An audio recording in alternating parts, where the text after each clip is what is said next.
So good evening everyone, स्वागत है आप सभी का सेकंड लेक्चर में लाइन और प्लेन सेकंड लेक्चर में। आज 30 जुलाई, बच्चों में डर का माहौल, जाने क्या होगा रामरी। हाँ, रिजल्ट का डर।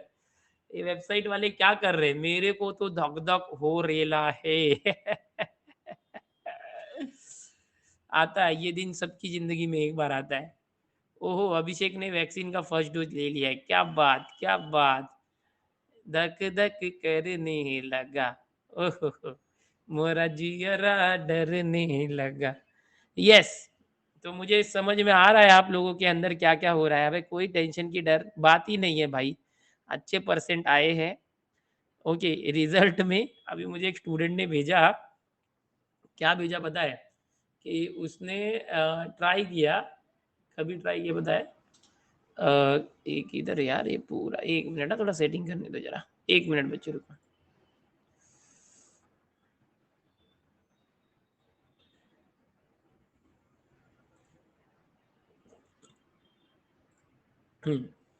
एक स्टूडेंट ने मुझे भेजा कि सर 11:30 बजे के करीब मैंने रिजल्ट ओपन किया, सीट नंबर डाला, डाला, माँ का नाम डाला, डाला, तो उसे क्या दिखा पता है? उसे सीट नंबर उसका ही दिखा और नाम किसी और का दिखा, और पूरा रिजल्ट डिस्प्ले हो गया, हिंदी मराठी इंग्लिश जो भी था, और मार्क्स दिख गए, परसेंटेज वगैरह भी आ गया। अ, ऐसा आ गया, तो वो टेंशन में, सीट नंबर तो मेरा है बट नाम किसका है।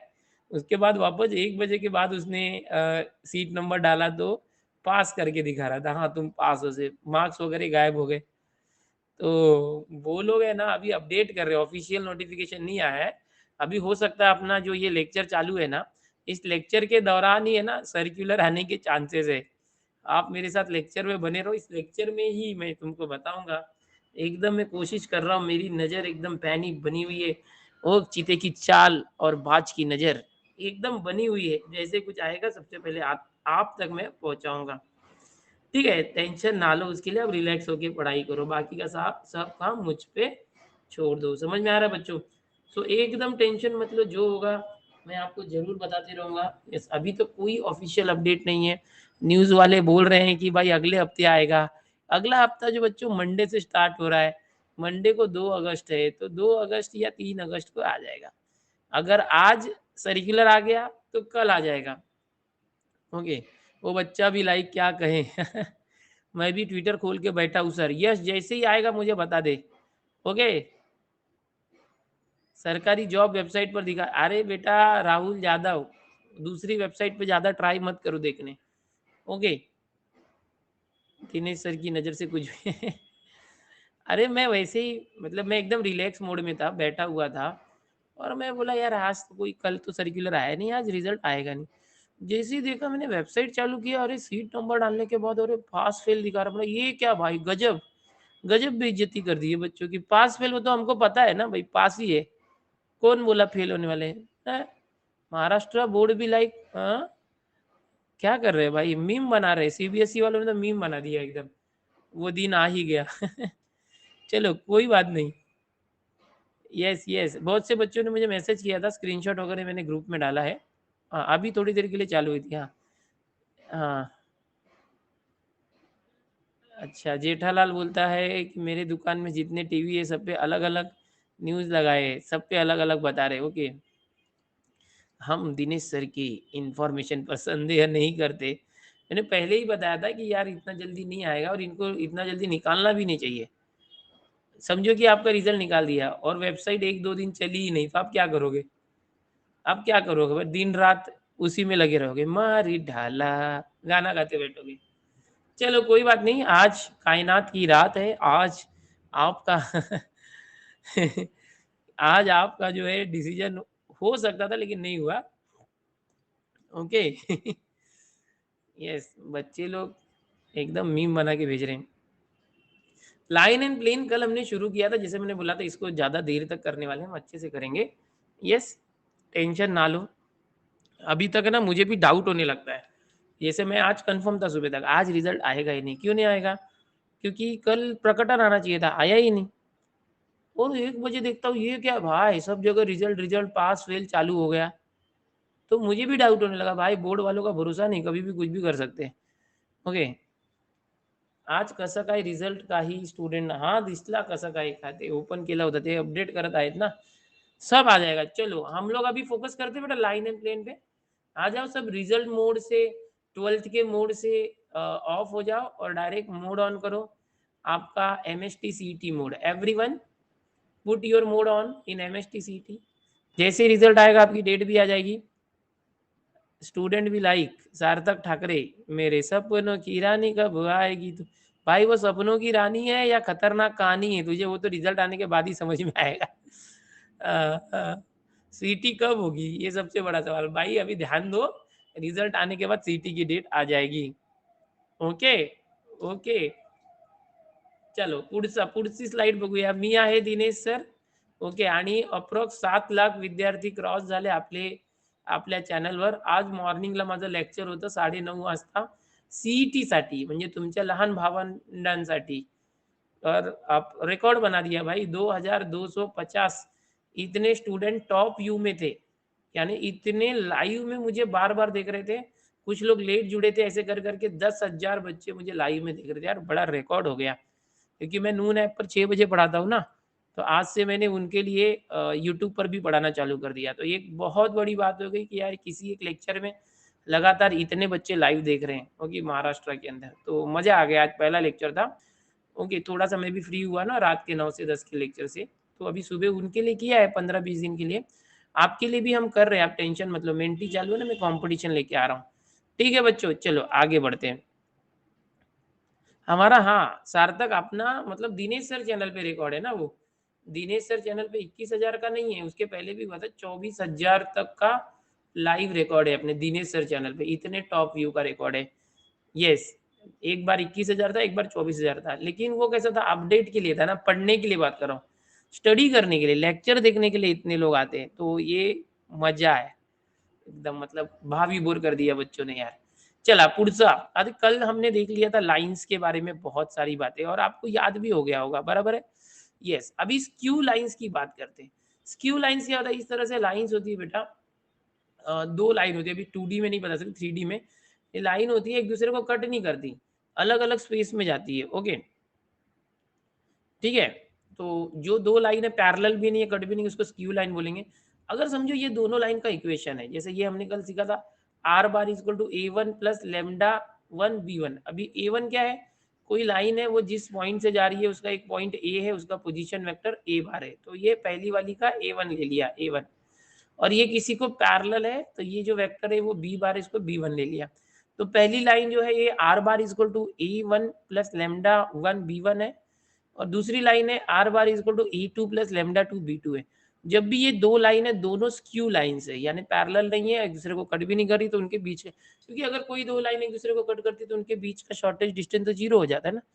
बट वो कट नहीं कर रहे हैं, मतलब वो 3D है, 2 डायमेंशन में अलग अलग जा रहे हैं. हाँ. क्या बोल रहे हैं, अथर्व बोलता है, लोग बोलते हैं कहाँ से तैयारी कर रहा है सीटी की. हक से बोलता हूँ दिनेश सर एकलव्य बैच. अरे वाह वाह, क्या मजा आ गया. तो भाई दो अलग अलग लाइन है, दो इक्वेशन दिए, दोनों अलग अलग लाइन. तो उन दोनों के बीच का ये डिस्टेंस कैसे निकालोगे, जो डिस्टेंस होगा दोनों के बीच का डिस्टेंस कैसे निकालोगे बेटा. सो उसका फॉर्मूला है, ये दोनों का जो ये A2 और A1 है, इसको माइनस कर दो, फिर इनटू, फिर जो पैरेलल वेक्टर्स है ना B1 और B2 दोनों के, उनका क्रॉस कर दो, अपॉन ये जो B1 B2 का क्रॉस किया था पैरेलल वेक्टर्स का, उनका क्रॉस का मैग्नीट्यूड ले लो नीचे. ओके. और डिवाइड कर दो मैग्नीट्यूड से, बस ये डिस्टेंस हो गया. समझ में आ रहा है. ओके. हाँ. देखो बेटा अभी यहाँ पर A2 माइनस A1, चलो मैं एक एग्जांपल देता हूँ, आप समझो जरा. R1 bar is equal to A1 bar. यार अभी पूरा लिखना पड़ेगा, ये लिखना पड़ेगा, एक एग्जांपल देता हूँ मैं तुम्हें. चलो दो हम लोग लेते हैं इस तरह से. हाँ. R1 bar is equal to 2i plus 3j, के नहीं है समझो. हाँ. प्लस लेमडा 1, और ये दिया हुआ है 2i minus 3j plus 1k, ऐसे दिया है समझो. And R2 bar is given. चलो ये अच्छे से देखो. हाँ. इस तरह से दो दिया हुआ है, लेमडा 2, दो वेक्टर दिए हुए हैं, स्क्यू लाइंस दी हुई, सॉरी स्क्यू लाइंस दी हुई है.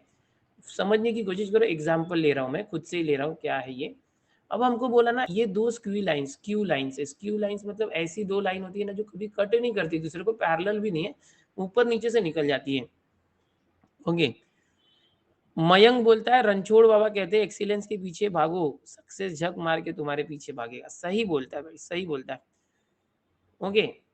अभी देख बेटा यहाँ पर ये जो है ना, ये देखो एक्चुअल में ये a1 प्लस लैम्डा b1 है, समझे ये वाला, और ये क्या है a2 प्लस लैम्डा b2 है बेटा ये, ठीक है।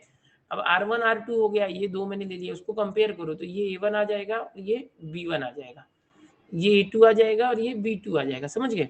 तो अभी अपने को बोला ना दोनों के बीच का डिस्टेंस निकालो, तो ये दोनों के बीच का डिस्टेंस, तो d कैसे आएगा, अभी हमने किया था, distance is never negative, mode में ले लेंगे हम लोग, हमेशा पॉजिटिव आता है।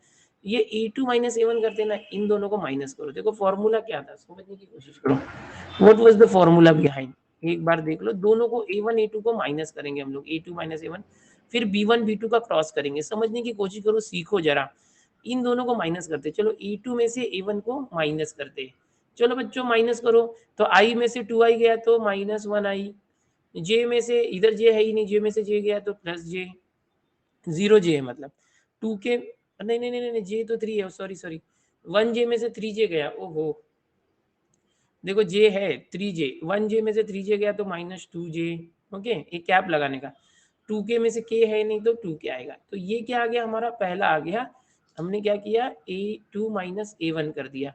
अभी क्या करता है b1 और b2 का क्रॉस करने का, ओके ये वेक्टर्स है, तो इन दोनों का क्रॉस करो, इसका और इसका क्रॉस प्रोडक्ट करने का, क्रॉस कैसे करते हैं बेटा, तो इन दोनों का क्रॉस प्रोडक्ट करेंगे तो कैसे आता है आई जे के, याद है तुमको बेटा, अच्छे से समझने की कोशिश करो, डिटर्मिनेंट फॉर्म से करते हैं, 2 माइनस 3 1, 2 माइनस 3 1, और ये क्या है 3 4 माइनस 1, 3 4 माइनस, इसको सॉल्व करो तो आ जाएगा, ये सॉल्व करो तो क्या आएगा देखो -3 इंटू -1, तो ये आ गया 3 और आई कैप, ओके इस तरह से, फिर माइनस जे, जे के लिए -2 और -3, माइनस माइनस प्लस 5 जे कैप, ओके प्लस के कैप लेना है, तो 2 4 8 -9, तो -1 के कैप, तो ये आ गया। अपॉन में क्या करना था, इसका मैग्नीट्यूड लेना था, अपॉन में ये जो b1 b2 है ना, इसका बेटा मैग्नीट्यूड लेना था, मैग्नीट्यूड कैसे करते हैं, तो इसका 3 5 -1 का स्क्वायर करेंगे, 3 का स्क्वायर 9, 5 का स्क्वायर 25 एंड -1 का स्क्वायर +1, तो ये आ गया। अब इसको सॉल्व कर दो, आपको आंसर आ गया। अब डी कैसे आ जाएगा देख लो एक मिनट, ओके तो -1 इंटू 3 -3, -2 इंटू 5 -10, 2 इंटू -1 तो -2 अपॉन स्क्वेअर रूट, आता स्क्वेअर रूट मध्ये बघा 25 आणि 9 आणि 1 10, 10 आणि 25 35, रूट 35 हो गया, हो गया बेटा, डिस्टेंस यू गॉट -10 -15 अपॉन √35, ये आ गया बेटा। तो इस तरह से डिस्टेंस -2 के पाहिजे, चुकलं का कुठं, इथे -2 के, एक मिनिट हा, के 2 4 जा 8 माइनस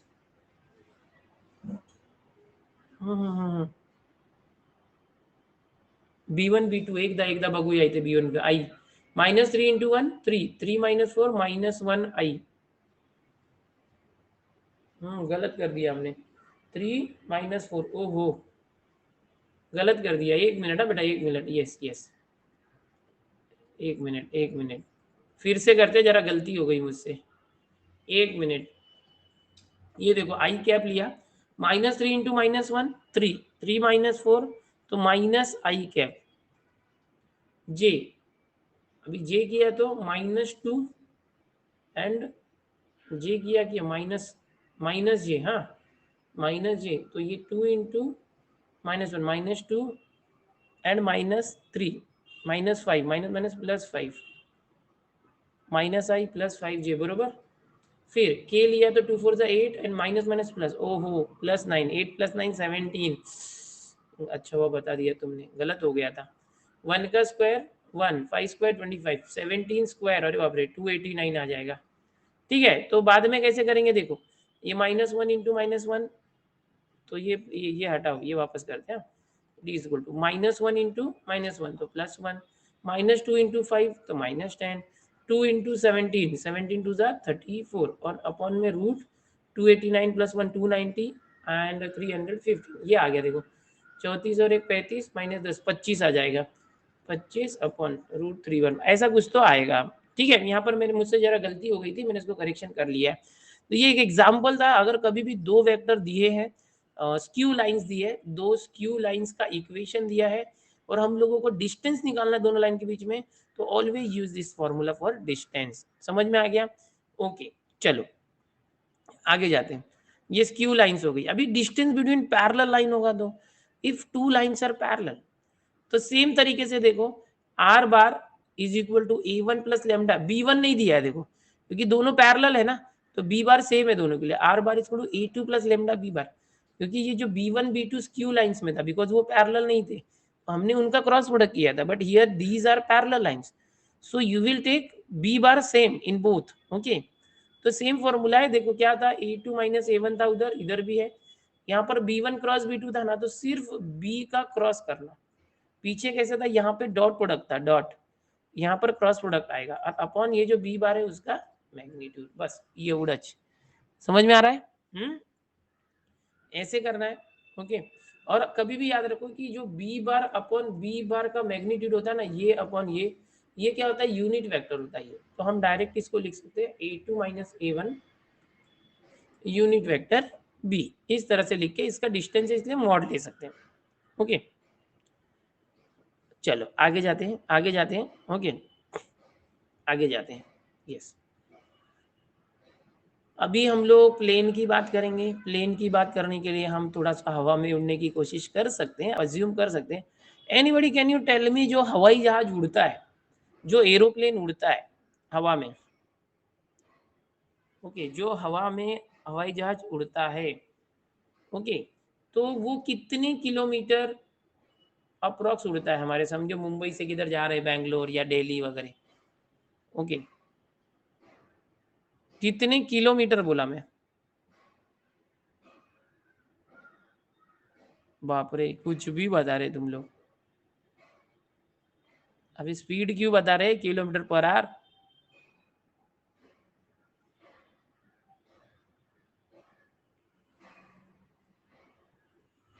क्या बता रहे हो, 75 किलोमीटर, 1.5 किलोमीटर, 1.5 किलोमीटर अबे सर के ऊपर से जाएगा, 140, बाप रे, बादलों के ऊपर से, हाँ वो तो है, 800 900 क्या मीटर, किलोमीटर, सेंटीमीटर, 30 मीटर, अबे क्या, 1 किलोमीटर, 12 किलोमीटर, राज मोरे ने 12 किलोमीटर बोला है। भाई तुम लोग साइंस वाले हैं, आज से 900 सोविन सर नहीं है आज लेक्चर में, ओके ओके ओके ओके, 120, अबे यार देखो मैं अगर बताऊं ना तो 11,000 मीटर के आसपास उड़ता है, यानी 11 किलोमीटर, इतना कितना बता रहे तुम लोग? हाँ 9,000 मीटर, मतलब जब टेक ऑफ करेगा तो 0 मीटर से करता है। ओके, सेंटा क्रूज से उड़ गया ऐसे, बाद में हमारे मुंबई में सेंटा क्रूज है ना, वहां से उड़ता है, ऐसे ऊपर गया, फिर से चौपाटी है, जूहू चौपाटी, उसके ऊपर से उड़ते हुए है ना, जूहू चौपाटी पे बैठो ना, हमेशा एक प्लेन उड़ते थे। आवाज गई, हाँ तो गया ना, ऊपर गया तो आवाज गई ना, आवाज आते रहेगा क्या?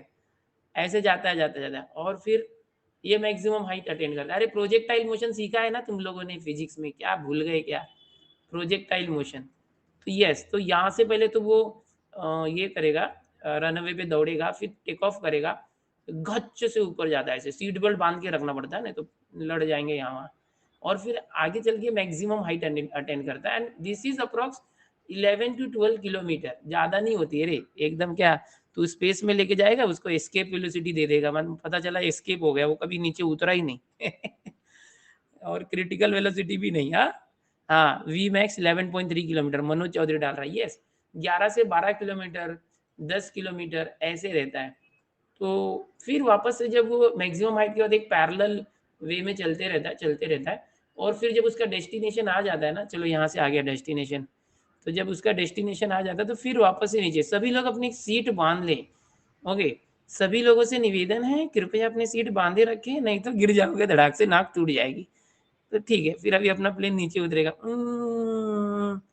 फिर अभी रनवे पे आ गया, तुम बोलोगे सर जहाँ से निकले वहीं आ गए, अबे दूसरा एयरपोर्ट है। अब आप सोच रहे होगे सर ये एक्सपीरियंस कैसे आया? तो मैं जब बहुत साल पहले मतलब अभी तो बहुत बार फ्लाइट से उड़ चुका हूँ। तो मैं मतलब स्पाइस जेट में था एंड स्पाइस जेट में उनके आगे वाली सीट पे ना पूरा मैप लगा रहता है कि अपना हवाई जहाज कहाँ जा रहा है, किधर पहुंचा है, कितने ऊंचाई पे, तो वो मैं कैलकुलेट करते रहता था पूरा। एंड याद करा था अभी 1 किलोमीटर ऊपर है, 2 किलोमीटर और 11 किलोमीटर आ गया, अरे बाप रे, मीटर में जाता 11,000 मीटर और इतने ऊपर फिर जा रहा है कांस्टेंट कांस्टेंट। तो ऐसे पहली बार में थोड़ा डर भी लगता है ना, बहुत साल पहले की बात है। तो फिर उधर से वो चाय चाय चाय चाय वाले चाय, मैं बोला यार चाय वाले भी आ गए। अभी वो ट्रेन के जैसे आवाज लग रही है तुमको, बट एक्चुअल में वो ट्रेन जैसा नहीं भेजते, वहाँ पे एयर होस्टेस वगैरह होती है, आप गए भी होगे आपको मालूम होगा। तो वो लोग एकदम साइलेंट चाय बेचते हैं, बाजू में आके ट्रे लाएंगे, ऐसे ट्रॉली रहती है, वो लाके खड़े हो जाएंगे एंड वो कुछ ना कुछ ब्रेड वगैरह बेचते हैं, वड़ा पाव नहीं बेचते, वो सैंडविच वगैरह होता है, वो बहुत महंगा रहता है, 300-400 का। तो उनको गर्म पानी या कुछ भी चाहिए तो बोलने का भाई पैसा लेते हैं, पहले फ्री रहता था। तो मैं बोला यार चाय कितने का? 100 रुपीज़ ओनली। बोला ओनली 100 रुपीज़? बोला एक चाय, बोला हमारे इधर 5 रुपया कटेंगे। बोले क्या करे? तो मैं बोला भाग 100 रुपये की कौन चाय पिएगा, इतना मेहनत से मेहनत करो तो 100 रुपये आता है। तो मैं बोला अभी क्या करने का? नहीं नहीं पिएगा, बाद में पिएगा, उतरने के बाद जाएगा। फिर बोला नहीं, आगे ऐसा मैप में देखा, आगे वाले सीट के पीछे ना एक स्क्रीन लगी रहती है, उस पर दिखता 11,000 मीटर ऊंचाई पर हम लोग हैं। बाप रे, इतने ऊंचाई पर, इतने ऊंचाई पर चाय पिया तो कैसा लगेगा?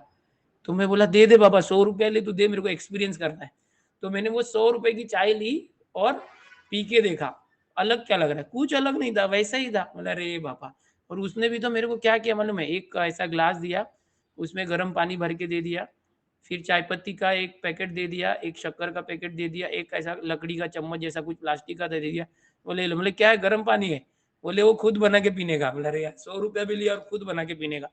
बाद में सब एक एक करके इसमें डालने का, पूड़ी फाड़ फाड़ के। बोला यार पूड़ी कभी यूज नहीं करता, इधर पूड़ी यूज करवा दिया मुझसे। और बाद में ऐसा स्टर करके चाय हो गई, पी लो। बोला यार ये तो इतना 11 किलोमीटर ऊपर भी वही सेम ही चाय है, क्या मतलब है? बोला जाने दो, लेकिन अभी जब भी फ्लाइट में जाता हूँ ना तो ये एक्सपीरियंस जरूर लेता हूँ प्लेन का। चूना नहीं लगाया, वो होता ही वैसा है, बड़े लोग की चाय वैसी होती है, देखा नहीं है क्या वो पिक्चर में? बड़े लोग की चाय, काजल का पिक्चर है ना, जॉनी लीवर चाय पीता है। ठीक है, चलो अभी आगे देखते हैं। यहाँ पर प्लेन मतलब जो मैं अभी बता रहा था वो वाला प्लेन बिल्कुल नहीं है। ओके। बाजीगर पिक्चर है बरोबर। अरे नहीं यार, मतलब पहले, मतलब अभी भी ऐसा है कि कहीं पे कोई चीज अगर 20-30 रुपए में हो जाती है और उसका कोई 100 रुपया ले रहा है ना, तो अपना दिल नहीं मानता, बोले इतना पैसा नहीं देने का भाई, आंख बंद करके पैसा नहीं देने का। लेकिन मेरा एक सपना है कि मुझे फाइनेंशियली फ्री होना है। फाइनेंशियल फ्री, इसका मतलब पता है क्या? फाइनेंशियल फ्री मतलब क्या होता है, बताऊंगा तुमको आज। हाँ, सकाळपासून टेस्ट ओपन करतो होत नाही, अरे तू टेस्ट ओपन कर, होणार रामेश्वर। तू कार्तिक दादाला मेसेज कर, कार्तिक दादाला मेसेज कर, सर एयर होस्टेस हॉट होती है क्या? अरे उमेश तू जाएगा तो चेक कर लेना, ऐसा टच करके चेक करना ठंडा है क्या गर्म। ऐसा नहीं बोलने का बेटा, वो गर्ल्स ही होती है ना भाई, रेस्पेक्ट गर्ल्स। ओके, वो उनकी ड्यूटी होती है, एयर होस्टेस गर्ल्स भी नहीं होते, बॉयज भी होते हैं, लड़के लोग भी रहते हैं, समझा क्या? तो भाई उनकी लाइफ बहुत अलग रहती है, जाने दो, उनकी बात मत करो। प्लेन की बात करें यहाँ पर, प्लेन मतलब इस तरह से कोई एक प्रतल होता है, प्रतल मतलब फ्लोर हो गया। ओके। हाँ, बॉयज को स्टाउट बोलते हैं, बरोबर। तो ये प्लेन होता है, प्लेन के अंदर लाइंस होती है बेटा, कभी कभी जो लाइंस होती है वो प्लेन के अंदर पैरेलल लाइंस हो सकती है, पैरेलल नहीं भी हो सकती है। तो ये जो प्लेन है और इसके बाद कोई एक लाइन है, तो इस लाइन और प्लेन का कुछ रिलेशन या डिस्टेंस हो सकता है। ओके, अगर कोई एक पॉइंट है तो ये प्लेन इस पॉइंट से कितना दूर है, इसके बीच का डिस्टेंस निकालने के लिए बोल सकते हैं। तो प्लेन से रिलेटेड बहुत सारी बातें होती है, समझ में आ रहा है? ओके, तो इस तरह से ये प्लेन होता है। प्लेन जब भी बोलूंगा तो हवाई जहाज नहीं है, ये वाला प्लेन है। ओके, एकदम ध्यान में रखना। अभी जो प्लेन होता है बेटा, इस प्लेन के बारे में सबसे पहले हम लोग डिस्कस करते हैं। अभी जैसे आपने देखा लाइन के लिए अलग अलग इक्वेशंस होते हैं ना बेटा, वैसे प्लेन के लिए भी अलग अलग इक्वेशंस होते हैं। तो सबसे पहले हम लोग देखेंगे नॉर्मल फॉर्म। नॉर्मल फॉर्म क्या होता है? अगर कोई एक प्लेन है, अगर कोई प्लेन है, ओके, अगर कोई प्लेन है वो जा रहा है ओरिजिन से, ओरिजिन से पी डिस्टेंस पे, सपोज ये ओरिजिन है, ओरिजिन से उस प्लेन का डिस्टेंस p है, यहाँ पर कोई एक प्लेन है, इस प्लेन का डिस्टेंस ओरिजिन से ना p डिस्टेंस पे है, the distance of the plane from the origin is p, इस तरह से दिया हुआ है। तो हम लोग क्या करेंगे, तो इसका एक वेक्टर इक्वेशन होगा, एकदम याद रखो, वेक्टर इक्वेशन r बार डॉट n कैप।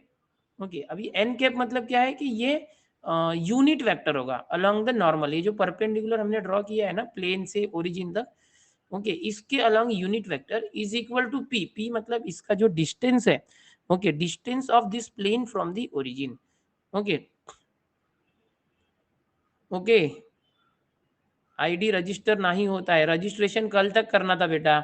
आप लोग है ना एकदम शादी होगी ना तो शादी की पहले है ना कुछ होता है, ओके, वो आप करते नहीं हो, तुरंत शादी में शादी वाले दिन पहुंच जाते हो, मेरे को भी दे दो खाने को। अबे रुको, पहले रजिस्ट्रेशन रखा था, रजिस्ट्रेशन करने के बाद उसमें आपको एक लॉगिन आईडी मिला था आपका मोबाइल वगैरह। ओके, आप लोग डायरेक्ट आ जाते हो यार, आज एग्जाम है, बोलते हैं ना आज कायनात की रात है, आज आ गए सीधा एग्जाम देने, सर मैं आ गया, दो एग्जाम दो। अबे कुछ लॉगिन आईडी नाम की चीज होती है ना, रजिस्ट्रेशन वगैरह किया था, ग्रैंड मॉक टेस्ट है भाई, रेगुलर टेस्ट थोड़ी है, तुम लोग ऐसा मत किया करो यार।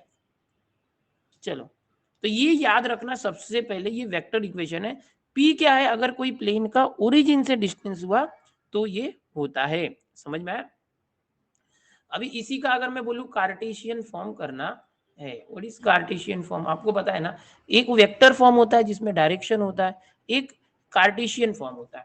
तो ये कार्टेशियन फॉर्म क्या होगा, L x plus M y plus N z is equal to P. अब आप सोच रहे हो कि एक्स वाई जेड तीन तीन क्यों दिया है, बेटा इसके अंदर तीन एक्सिस होते हैं ना, एक्स वाई जेड ऐसे होता है, देख, एक्स वाई एंड जेड, ऐसे तीन तीन एक्सिस होते हैं, और ये ओरिजिन होता है, तो इसलिए एक्स वाई जेड। तो आप बोलोगे सर एलिमेंट क्या है, सपोज यहाँ पर कोई प्लेन है इस तरह से, तो इस ओरिजिन से इस प्लेन का परपेंडिकुलर डिस्टेंस p होता है, और इस परपेंडिकुलर डिस्टेंस को के जो डायरेक्शन जो हम लोग बोलते हैं कोसाइंस, वो एलिमेंट होते हैं, जैसे डायरेक्शन रेशियोज होता है ना, वैसे डायरेक्शन कोसाइंस होते हैं। अब याद है कि नहीं पता तुम लोगों को, जैसे ये नॉर्मल है समझो, परपेंडिकुलर है प्लेन को, तो इसका जो एक्स एक्सिस के साथ एंगल है वो अल्फा होगा, वाई के साथ जो एंगल है वो बीटा होगा, ओके, और जो जेड के साथ इसका एंगल है वो क्या होगा, गामा होगा। इसको डायरेक्शन एंगल्स बोलते हैं।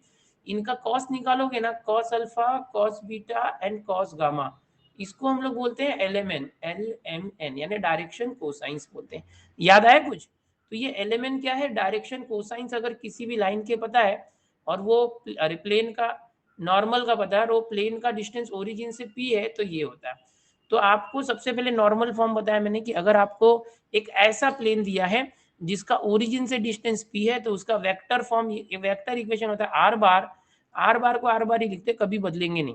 ओके ओके, और ये एन कैप मतलब ये जो यहाँ के p के अलोंग यूनिट वेक्टर, और p मतलब डिस्टेंस है, ये हमेशा याद रखना कि नॉर्मल फॉर्म में वेक्टर इक्वेशन ये होता है, और कार्टेशियन फॉर्म जो नॉर्मल अगर दिया है p तो ये होता है L x plus M y plus N z. इसको लिख के रखो, कपिल शर्मा की स्टोरी, ओके ओके बताऊंगा मैं आज। टेस्ट देता ना, सबमिट बटन मिसक्लिक झाले, देखो जिसका ऐसा हुआ ना शेजल, वो आप क्या करो, दूसरी आईडी वगैरह से वापस ट्राई करो देने का। मैंने कार्तिक दादा को बोला था, कल ही हमारी बात हुई थी कि रजिस्ट्रेशन क्लोज मत करना, रजिस्ट्रेशन चालू रखना। कुछ लोग है ना आज टेस्ट वाले दिन टेस्ट देने जाएंगे तो लॉगिन आईडी नहीं होगा तो नहीं दे पाएंगे, तो मतलब वो आज ही रजिस्टर कर पाए, ऐसा करना। तो किसी दूसरे नंबर से रजिस्टर करके टेस्ट दे दो अगर आपका कुछ ऐसा हो गया तो, ठीक है। हाँ चल, मैंने बताया ना क्या करना है,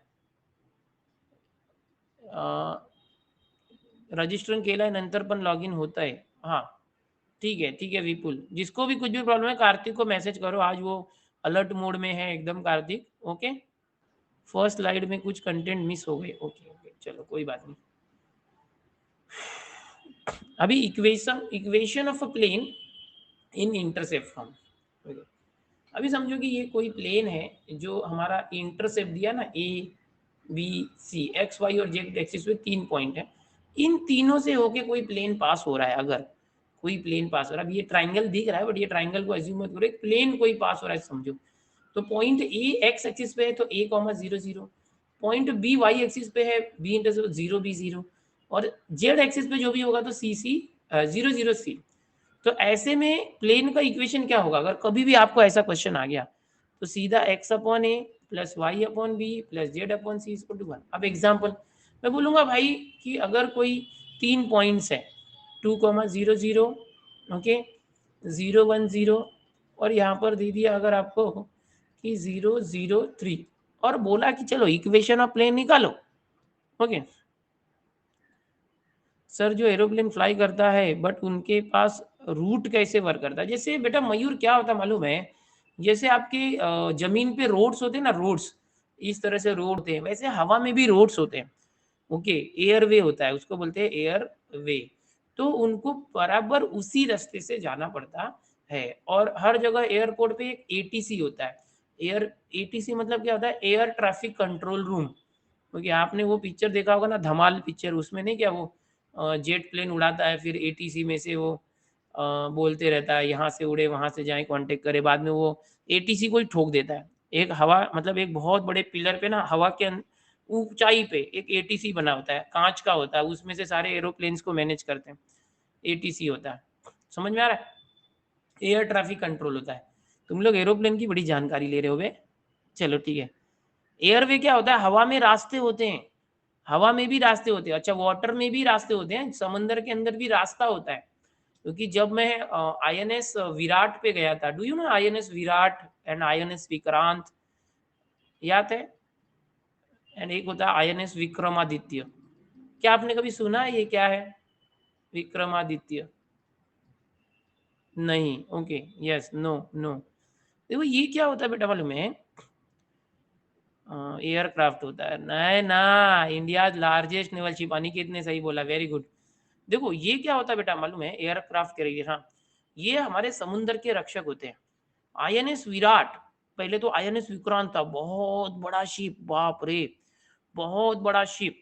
इतना बड़ा शिप है ना कि इसके ऊपर helicopters, okay, helicopters, okay, fighter jets, जो विमान होते हैं ना, फाइटर जेट विमान, सब इस पे लैंड होते थे। इस पे एक रनवे भी होता है। इतना बड़ा पानी का जहाज है ना ये, फाइटर जहाज, इसके ऊपर है ना रनवे होता है, उसके ऊपर से रनवे से प्लेन उड़ते हैं, प्लेन लैंड होते हैं, हेलीकॉप्टर, उसके ऊपर कार वगैरह सब रहती है। तो ये जो विक्रांत है ये रिटायर हो गया था और हमने कई बार विक्रांत देखा था। मैं तो मतलब इसको म्यूजियम बना दिया था, म्यूजियम, जब ये रिटायर हो गया ना, अब इसका काम नहीं है तो इसको म्यूजियम बना दिया। तो मैं पहले तो इसके पास जब ये चालू था तभी इसके ऊपर गया था देखने, बाद में जब म्यूजियम बन गया था ना मुंबई के गोदी करके पोर्ट में, तो मेरे सारे स्टूडेंट्स को, ऑफलाइन स्टूडेंट्स को ना हर साल पिकनिक लेके जाता था वहां पर। वो साल में एक बार है ना, हफ्ते के लिए खोलते थे, एक हफ्ते के लिए स्टूडेंट्स के लिए, सबको स्टूडेंट्स आईडी लेके जाओ चलो, और वो एक दिन की पिकनिक होती थी। मतलब ये विक्रांत शिप पे घूमो, सुबह से घूमेंगे ना शाम हो जाती थी, इतना घूमो। उसमें बहुत सारे फ्लोर होते थे। फिर वो रिटायर हो गया, फिर उसको बेच दिया बजाज कंपनी को। फिर बजाज कंपनी ने उसके विक्रांत करके बाइक्स निकाल दी, तो ये सब हो गया। उसके बाद है ना एक विराट करके, आईएनएस विराट जो बोला ना, ये सबसे बड़ा शिप था विक्रांत के बाद लेटेस्ट में। और अभी सबसे बड़ा है विक्रमादित्य, विक्रमादित्य ये सबसे बड़ा शिप है। अब आप सोच रहे हो सर आप इतना इंटरेस्टेड नहीं, मैं ना मतलब मतलब मेरे सारे स्टूडेंट्स है ना बेटा। तो मैंने जब अभी बताया ना पिछले हफ्ते शादी फिक्स हुई मेरे स्टूडेंट की, वो इंडियन नेवी में, वो गया अभी ड्यूटी पे केरला में। तो वो उसको जब भी ऐसे फैमिली का ये रहता है ना, अपनी फैमिली को बुला, वो मुझे लेके जाता था। तो वो शिप्स में हम जाते थे इस तरह से। तो आईएनएस विक्रमादित्य विराट पे जाता था मैं, और वो लेके जाती थी हमें बीच समंदर में, और वहाँ पे पार्टी होती थी, बहुत सारे शिप्स एक साथ करतब दिखाते थे। कुछ लोग हेलीकॉप्टर से नीचे उतर रहे शिप के ऊपर, दो शिप पैरेलल में लगा के, कुछ बंदे रस्सी डाल के एक शिप से दूसरे शिप में ट्रांसफर हो रहे हैं। अरे क्या मजा आता था यार, क्या देखने में मजा आता था बहुत। फिर वहां पर मुझे समझ में आया कि ये जो भी शिप्स चल रही थी ना, अभी क्या हुआ था, ये गेटवे ऑफ इंडिया है मुंबई का, और यहाँ पर वो शिप्स है, यहाँ पर वो शिप है, शिप। तो शिप को यहाँ से यहाँ आना था। वो क्या करी, बाप रे, वो ऐसे जा रही है, ऐसे जा रही है, जा रही है, जा रही है, फिर ऐसे ऐसे आ रही है। मैंने पूछा भाई ऐसे क्यों, इधर से आ जाना, ऐसा शॉर्टकट। बोले सर ऐसा नहीं होता, ये हमारा रास्ता रहता है, हमको जो पाथ है वो फॉलो करना पड़ता है, ऐसा बीच में मोड़ नहीं सकते, और इसको मोड़ना मतलब बहुत बड़ी बात होती है। समझ में आया? तो ये सारी चीजें हैं बेटा। तो हवा में, एयर में, सब जगह पूरे रास्ते ही रास्ते होते हैं, उस रास्ते को फॉलो करना पड़ता है। अभी जो एग्जांपल लिया इसमें देखो, x upon A plus y upon B plus z upon C is equal to 1। अभी देखो ये जो ए बी और सी है, ए समझो कहाँ पर है, ये एक्स वाला, ये कितना है 2, so 2 y upon b 1 plus z upon c क्या हो गया, सी कितना है 3। अब इसको आप सॉल्व करो और आपको मिल जाएगा इक्वेशन। सॉल्व कैसे करेंगे, 2 3 जा 6, इसका एलसीएम 6 हो रहा है, 6 से मल्टीप्लाई करो, 6 इंटू 6 इंटू 6 इंटू, तो ये हो गया 2 3 जा 6, ठीक है, और यहाँ भी 6 से हो जाएगा 3x प्लस 6y प्लस 3 2 जा 2z इज इक्वल टू 6। तो ये आपको मिल गया equation of the plane. Okay, equation of the plane समझ में आ रहा है। इस तरह से कोई भी प्लेन जो है आप उसका इक्वेशन निकालोगे। बच्चों आराम से बता रहा हूँ, कोई घाई नहीं है। 6 से मल्टीप्लाई क्यों किया बेटा, नहीं तो अपने को एलसीएम लेके सॉल्व करना पड़ता। मैंने देखा 2 और 3 और 1 तीनों के पहाड़े में कौन आता है, सबसे पहले 6 आता है, तो ये मेरा कॉमन मल्टीपल है, तो मैंने 6 से मल्टीप्लाई कर दिया सब में, जिससे क्या होगा 2 से भी 6 कट जाएगा, 3 से भी 6 कट जाएगा, और यहाँ पर 1 था तो 6 आ जाएगा, ऐसे करके ताकि अपॉन हट जाए ना। 2 1 3 कैसे आया बेटा, ये होता है ना ए बी सी लेना पड़ता है, तो यहाँ पर ए की जगह पे मैंने पॉइंट लिया है 2, बी की जगह पे पॉइंट लिया है देखो 1, और सी की जगह पे पॉइंट लिया है 3, तो ये ए बी सी आया ऐसे। समझ में आया, ऐसा क्वेश्चन आएगा ना तो आप एकदम आराम से करना, डरो मत, टाइप्स याद रखोगे ना तो बहुत आसानी से हो जाएगा। ओके, 3 से भी नहीं होता ना, 2 से कैंसिल नहीं होता, फिर 6 से करना पड़ा। तो इस तरह से आपने जो देखा इक्वेशन ऑफ प्लेन कैसे कैसे होता है। अभी equation of plane passing through a point and direction ratios of the normal are ABC. कोई ये प्लेन है बेटा, ये प्लेन किसी एक पॉइंट पी से पास हो रहा है और इसके ऊपर कोई एक परपेंडिकुलर है, ये नॉर्मल है, परपेंडिकुलर है। ओके, उसका डायरेक्शन रेशियो एबीसी है, डायरेक्शन रेशियो मतलब D R S. Okay, D R S direction ratios क्या होते हैं पता है ना, जैसे कि आपको ये पता था direction angle alpha beta gamma, इसका कॉस कॉस लिया, cos alpha cos beta cos gamma, तो डायरेक्शन कोसाइंस आया। अभी जो डायरेक्शन कोसाइंस आ गए, इनका किसी के साथ एक पर्टिकुलर नंबर्स के साथ रेशियो जो होता है उसको डायरेक्शन रेशियो बोलते हैं, सेम रेशियो आना चाहिए। ओके, ठीक है। तो अगर आपको डायरेक्शन रेशियो पता है, किसी भी प्लेन के ऊपर कोई एक नॉर्मल यानी परपेंडिकुलर है उसका, और उस प्लेन का कोई पॉइंट पता है x1 y1 z1, तो कैसे करना, ये होता है a फिर x minus plus B into x minus फिर c into z minus. Okay, अभी ये जो x minus x1 y minus y1 z minus z1, तो ये एक तरीका है, अरे ये y माइनस था sorry, y minus y1 z minus z1, ये एक तरीका है तीनों में a b c से मल्टीप्लाई करना, तीनों में क्या करना, a b c से मल्टीप्लाई करना। बड़े आसान तरीके से बताने की कोशिश कर रहा हूँ भाई। ओके, ऑगस्ट मधला टाइम टेबल कसा असणार टेस्टसाठी, हा आम्ही आता घेणार आहोत, तुमच्यासाठी सांगतोय मी, मंडे तक एलपीपी खत्म करूंगा, बेटा ध्यान से सुनो, मंडे तक एलपीपी खत्म होगा, फिर ट्यूसडे वेडनेसडे और थर्सडे को मैं 3 दिन वेक्टर पढ़ाऊंगा। ओके, अब ये थर्सडे को खत्म होगा, उसके बाद आपके लिए मैं वापस से पूरे अगस्त मंथ के लिए, मतलब पूरे एक मंथ के लिए या 30-25 दिन के लिए वापस से न्यू तरीके से आपका रिवीजन बैच चालू करूंगा भाई मेरे। आप ये मत सोचो कि मैं आपको छोड़ दूंगा, आपके लिए मैं सारे के सारे चैप्टर फिर से लूंगा। रिवीजन बैच में मैक्सिमम मैं कंपटीशन के तरीके से ट्राई करूंगा, कंपटीशन लेने का, ठीक है, कंपटीशन लेने का, और ये नून पर ही रहेगा, ऐप पर ही रहेगा, और जहां तक मेरा ख्याल है पूरा का पूरा फ्री ही रहेगा। फ्री रहेगा तो मैं इस बैच में रहूंगा, अगर पेड रहेगा तो मैं नहीं रहूंगा इस बैच में। समझ में आ रहा मैं क्या कहने की कोशिश कर रहा हूँ, क्योंकि अभी शायद पेड कोर्स भी लॉन्च हुआ है इनका, क्योंकि उनका कहना था सर हम इतना खर्च कर रहे हैं तो हमें कुछ फायदा भी होना चाहिए। तो मैंने बोला ठीक है आपकी मर्जी, आप चालू करो, लेकिन फ्री कोर्सेज को मत हाथ लगाना।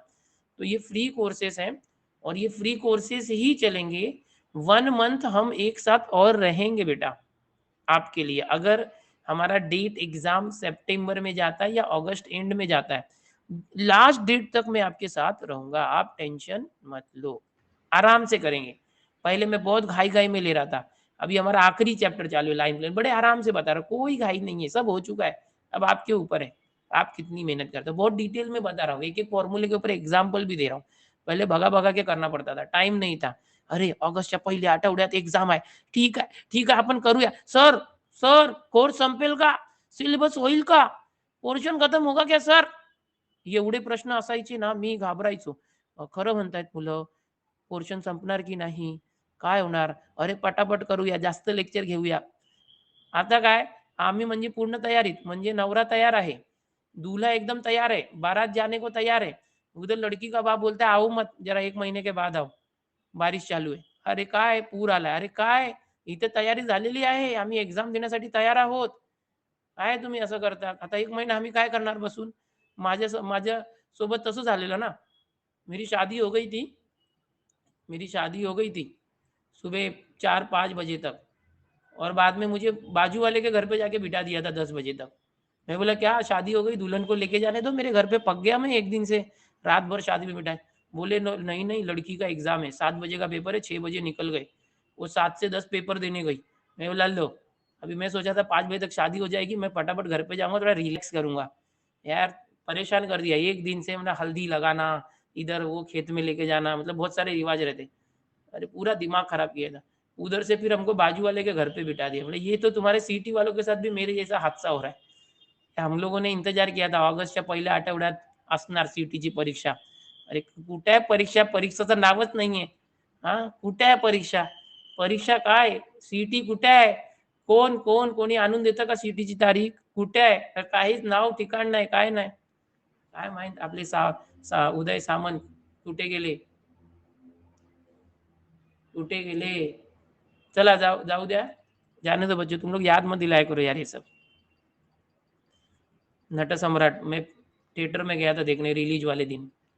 क्या एक्टिंग किया था यार नाना पाटेकर ने यार, ऐसे रोंगटे खड़े हो जाते थे बाप रे दृश्य देख के।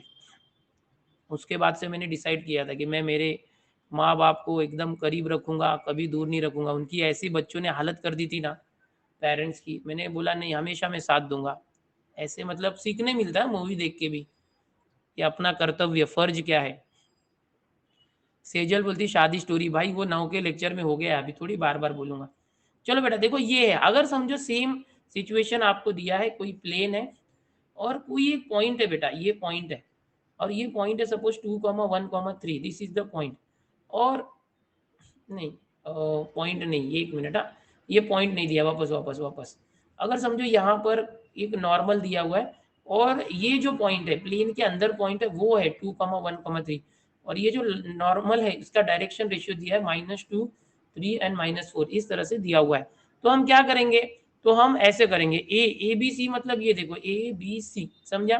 तो ए का मतलब क्या है -2, एक्स माइनस एक्स वन म्हणजे 2, ये देखो ये x1 y1 z1 है और ये abc है। याद रखो ऊपर वाला abc डायरेक्शन रेशियोज और ये पॉइंट x1 y1 z1।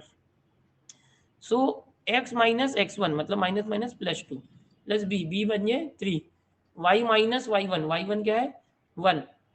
एक मिनट गड़बड़ कर दिया 1 मिनट, कंफ्यूज हो गए।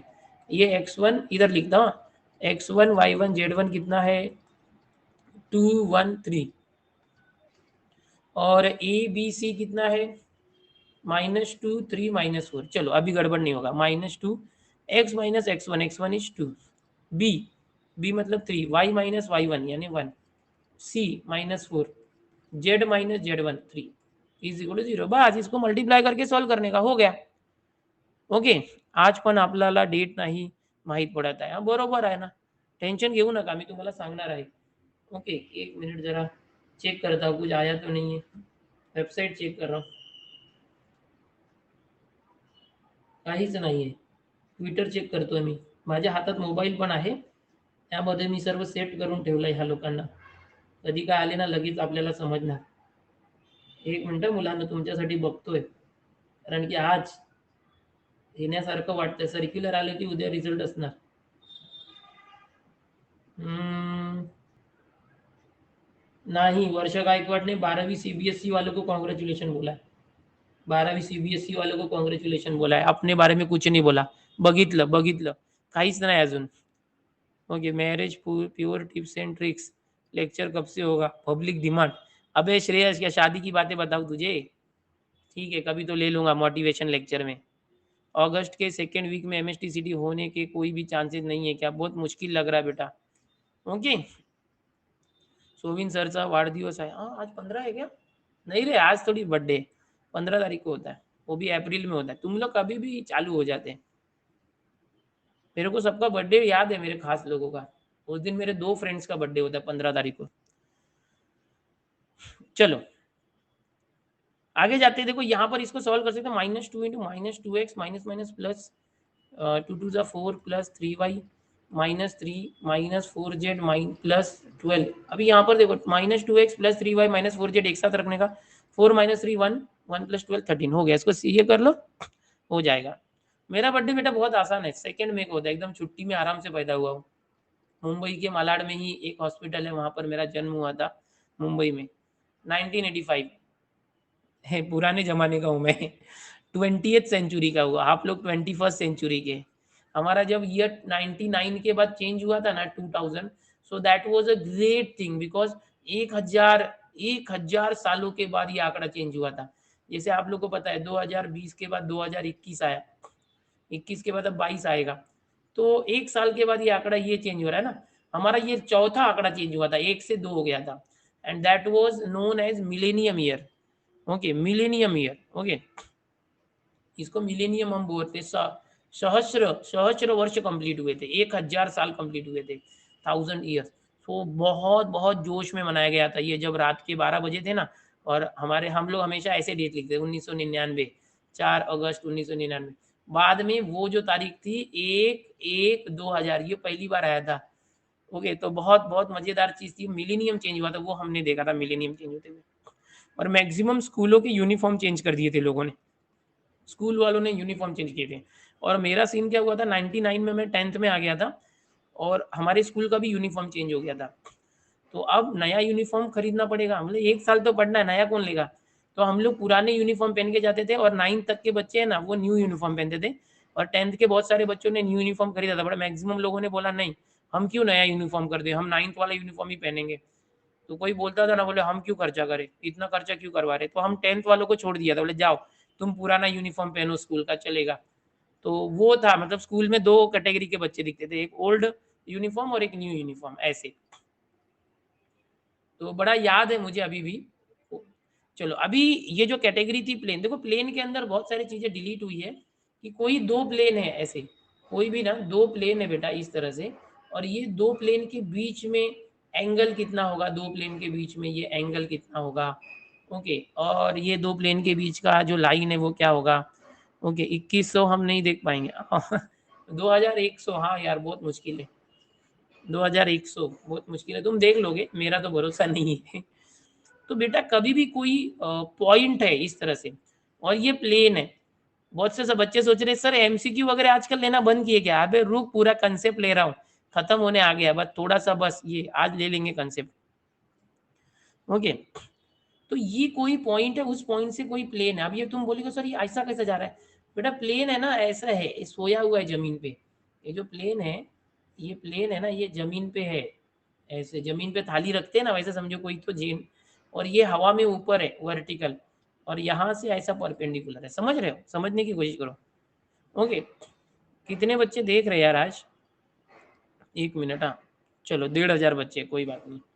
तो अगर ये जो पॉइंट है, ये पॉइंट ये दिया है x1 y1 z1, और यहाँ पर ये जो प्लेन का इक्वेशन दिया है, प्लेन का इक्वेशन हमेशा यही होता है, याद रखो, ax plus B y plus C z plus D equal to 0, ये प्लेन का इक्वेशन होता है। ठीक है, तो अब क्या करेंगे, देखो इसमें क्या करने का, कि हमेशा जैसे हम लोग निकालते थे ना स्ट्रेट लाइन में, वैसे ही करने का। जो ये प्लेन का इक्वेशन है ना, एक्स वाई और जेड, इसको रिप्लेस करके x1 y1 z1 देना। देखो ऐसे a x1 b y1 z C Z one और प्लस डी, और अपॉन में क्या करने का, ये जो एक्स वाई जेड के साथ ए बी सी है ना, इसका स्क्वायर करके प्लस करके स्क्वायर रूट, ए स्क्वायर बी स्क्वायर सी स्क्वायर, तीनों का प्लस, है ना। स्ट्रेट लाइन जैसे करते थे ना, वैसे distance between a line and a point करते थे, वैसे तरीका वही है। हम क्या करते थे, कोई लाइन है, किसी पॉइंट से डिस्टेंस निकालना है, और ये x1 y1 है, तो हम क्या करते थे, इस लाइन के इक्वेशन में x की जगह x1 रखते थे, y की जगह y1, एंड अपॉन में उसके जो कोएफिशिएंट होते थे ए और बी, उसका स्क्वायर करके प्लस करते थे। यहाँ भी वही है। ये लेक्चर का पीडीएफ में दूंगा बेटा, सब दूंगा, आप टेंशन मत लो, सब सब मिलेगा।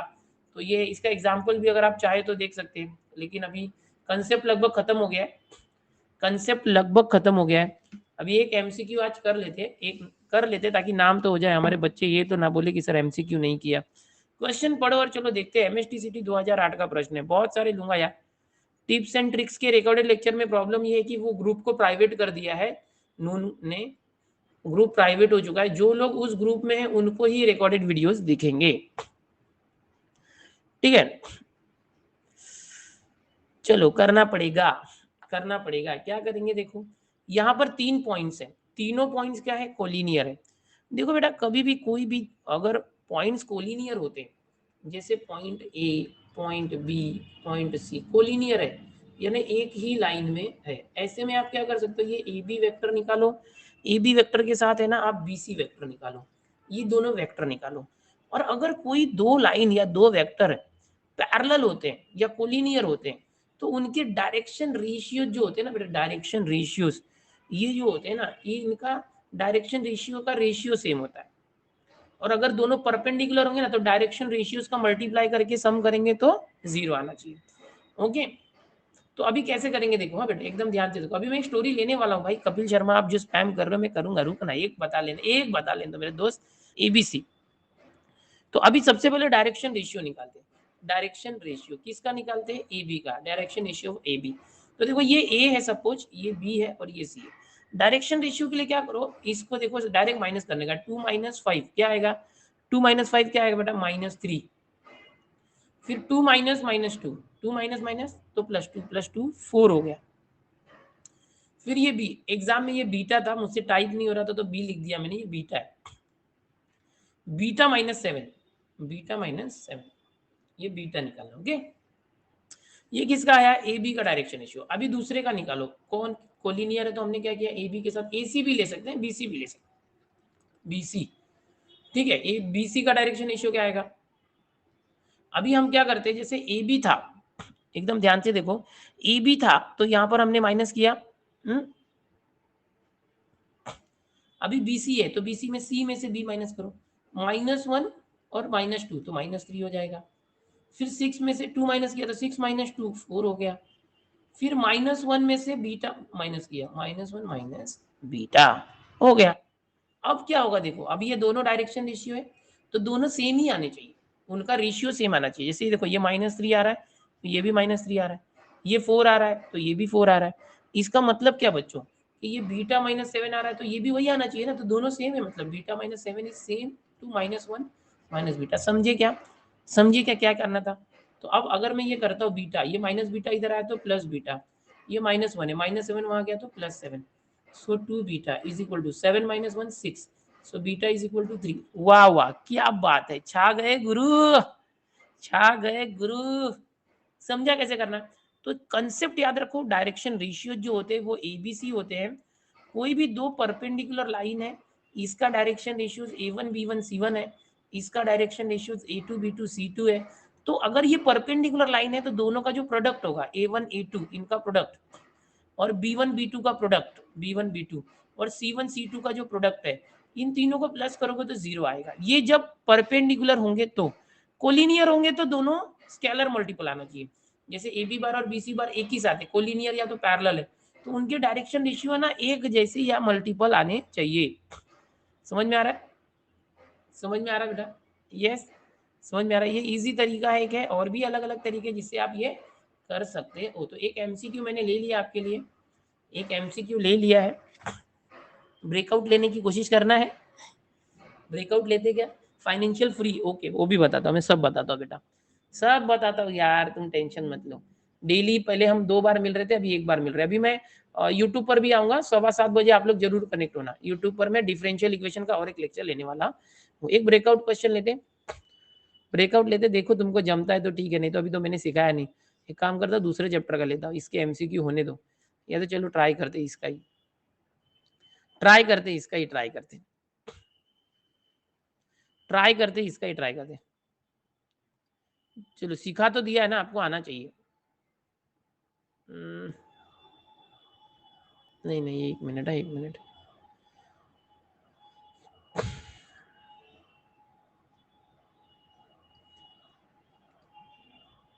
चलो एक क्वेश्चन आपके लिए, जरा सॉल्व करने की कोशिश करना, सॉल्व करने की कोशिश करना।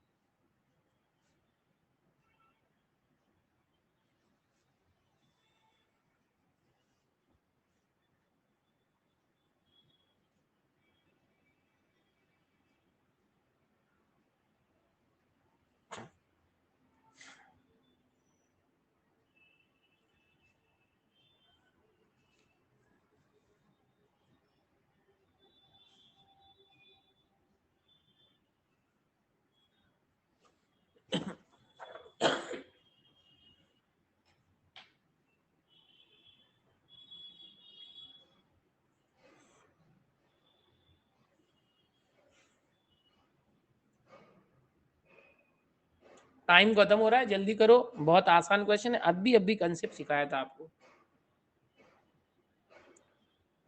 यस, 35% बच्चों ने सही जवाब दिया है, 33% 2 और 3 में चले गए, बाकी के इधर उधर भी चारों ऑप्शन में सभी बच्चों ने दिया। भाई क्या कर क्या रहे हो, कितना आसान था, मैंने अभी सिखाया था ना।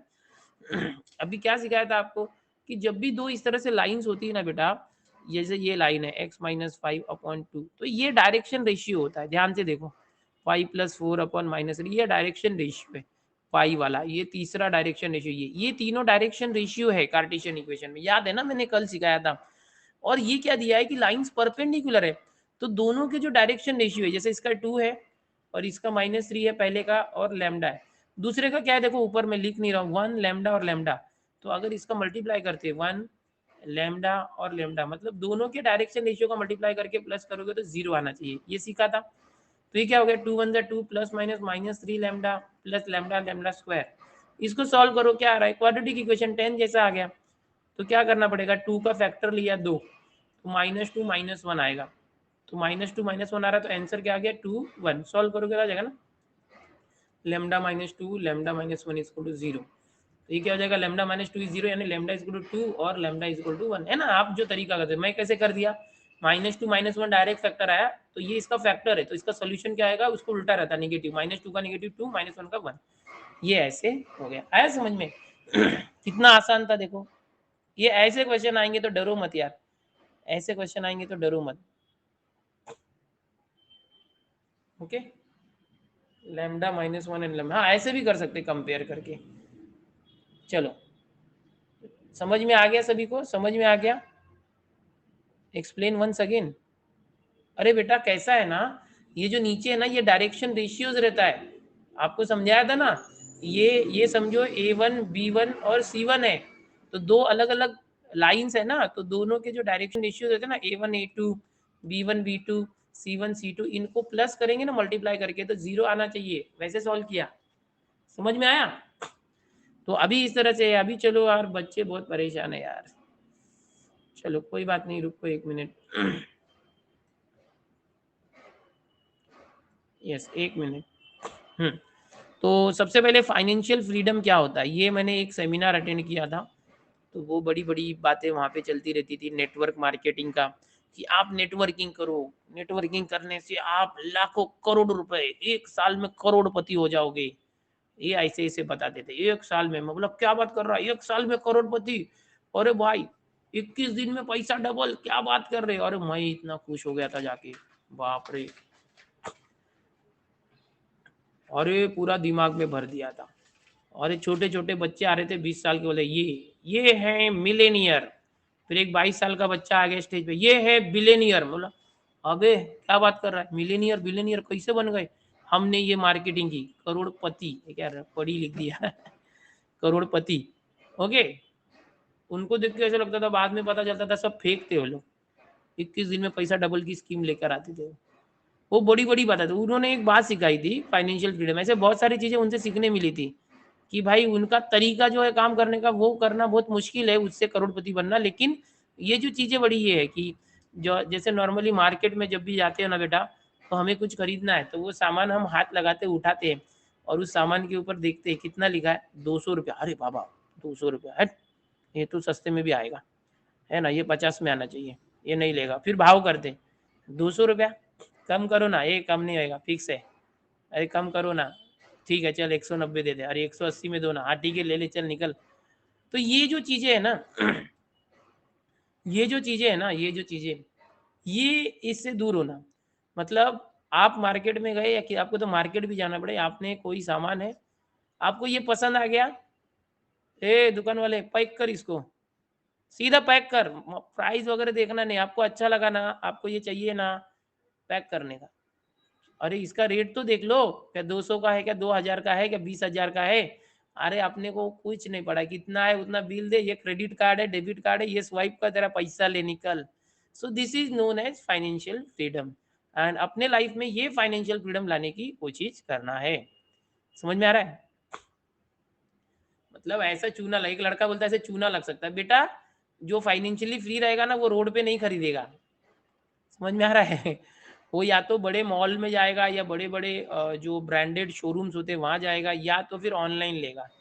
तो उसको वो कितने का भी सामान हो, मतलब घड़ी हो, कुछ भी हो, तो वो एक होता है। तो ये उसने बताया था। बाद में फ्यूचर में मुझे चल के आया कि प्लेस फ्री होना चाहिए, प्लेस फ्रीडम मिलना चाहिए, प्लेस फ्रीडम। ये मेरा प्लान है, ये तो मुझे मिलना ही है, मैं करूँगा, ये मेरा एम है फाइनेंशियल फ्रीडम का। दूसरा क्या है, प्लेस का फ्रीडम मुझे चाहिए। मजबूरी में हमें एक ही जगह पे रहना पड़ता है। आपको एक घर होता है, उस ही घर में रहना पड़ता है।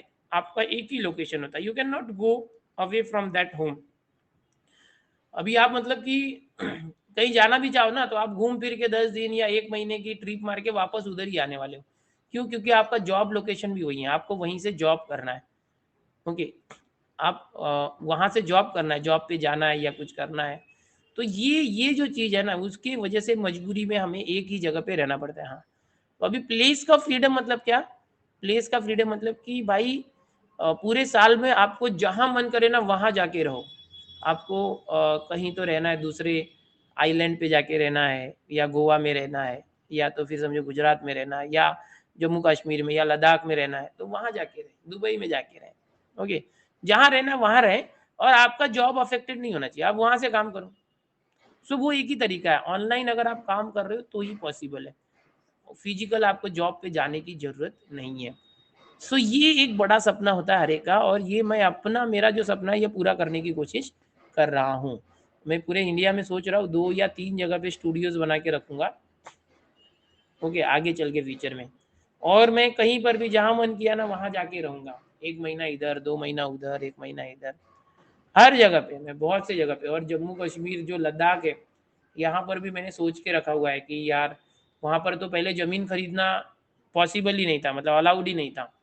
तो 370 एक्ट जब हट गया ना, तो अब अलाउ हो गया है। तो फ्यूचर में मेरा प्लान है उधर भी जाके रहने का।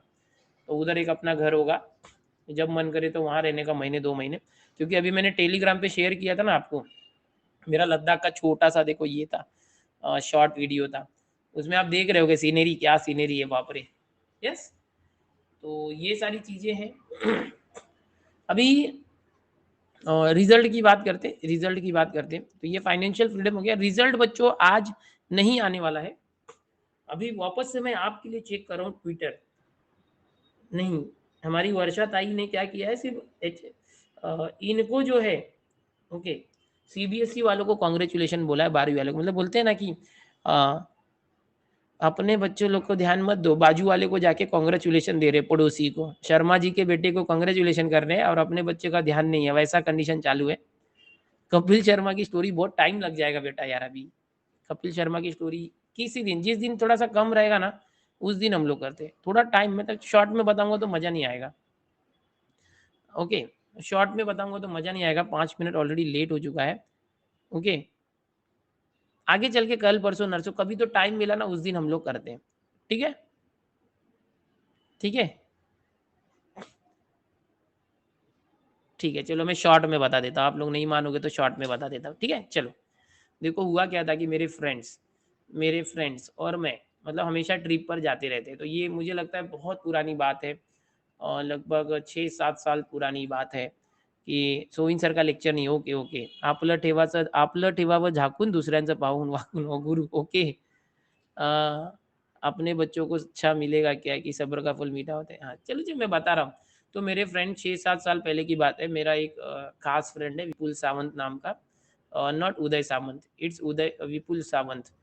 तो इसके जो पिताजी है ना, इसके पिताजी एयर फोर्स से रिटायर्ड थे, तो बाद में उनको रिटायर, मतलब 15-20 साल में रिटायर हो जाते हैं। तो उनको मुंबई के अंदर जो फ़िल्म सिटी है ना, फ़िल्म सिटी, उनके वो चीफ़, मतलब जो क्या होता है, ये जो फ़िल्म सिटी, यहाँ पर एक्टर और प्रोड्यूसर लोग जो रहते हैं ना, वो लोग तो रहते हैं शूटिंग लोकेशन और ये सब, किसी को अंदर अलाउड नहीं रहता आना-जाना। ओके। तो ये जो फ़िल्म सिटी है, इसके जो देख-रेख करने के लिए सिक्योरिटी ऑफ़िसर्स रहते हैं, सिक्योरिटी गार्ड्स रहते हैं। तो जो चीफ़ सिक्योरिटी ऑफ़िसर थे वहाँ पे, वो इसके पिताजी थे, मेरे फ्रेंड के।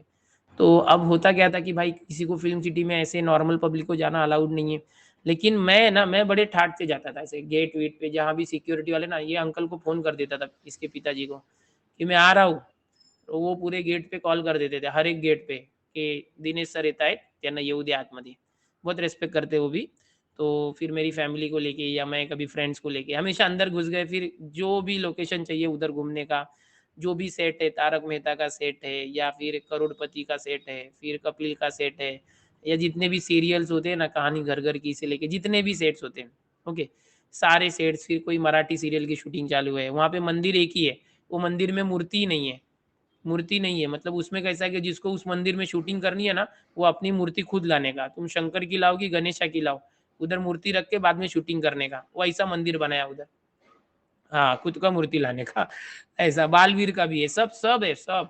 ओके, तो बहुत सारे सेट है वहाँ पर। तो कैसा है कि फिर वो अपने साथ सिक्योरिटी वालों को भी भेजते थे हमारे साथ, उनकी जीप वगैरह में, इनको सेट घुमाओ। हमको पूछते थे कि कौन-सा सेट देखना है, तो मेरी मुझे तो पता नहीं रहता था सीरियल-विरियल, मेरी बीवी बताती ये सीरियल का, तो वो सीरियल पे फिर लेके जाते थे और पूरा घुमाते थे अंदर, शूटिंग-वूटिंग देखो ये सब।